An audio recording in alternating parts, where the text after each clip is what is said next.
یاد کرانی ہے، اللہ کا ذکر کرانا ہے۔ تو اللہ کا ذکر اس لیے کیا جاتا ہے کہ نفس جو اس وقت فرما بردار نہیں، ذکر اللہ کی برکت سے اللہ کی محبت اس میں آتی ہے، ذکر سے مذکور کی محبت آتی ہے، اور جب محبت آتی ہے تو پھر محبت خود بخود ذکر کراتی ہے۔ فرق کیا کیسے؟ پہلے جو چیز سبب ہوتا ہے، یعنی ذکر سبب بنتا ہے محبت کا، ذکر سبب بنتا ہے محبت کا، اور جب ذکر جاری ہو جاتا ہے تو پھر محبت سبب بنتی ہے ذکر کی۔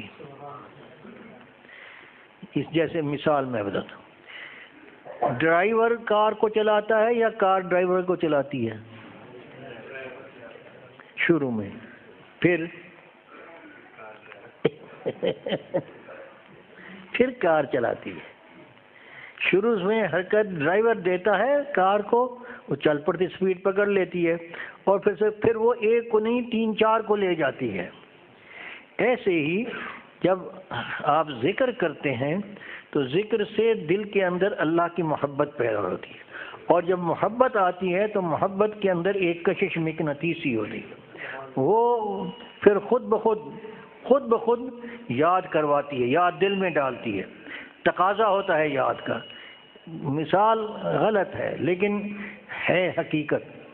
کسی سے آپ کو محبت ہو جائے، کسی کھانے سے، کسی عورت سے، کسی مرد دوست سے محبت ہو جائے تو محبت ہوئی، لیکن آپ اس سے متوجہ ہوئے، گھر گئے، اس کی یاد آئی کہ نہیں آئی؟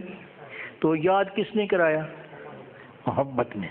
محبت یاد کرواتی ہے، ذکر کا سبب بنتی ہے۔ تو اس ذکر سے ہوتا کیا ہے؟ دل کے اندر گندگی جو ہوتی ہے وہ دور ہوتی ہے، اور اللہ تبارک و تعالیٰ کا قرب حاصل ہوتا ہے، اور پھر جب صفائی ہوتی تو نفس کے اندر دل کے اندر ایک قوت، روحانی قوتیں غلبہ کرتی ہیں۔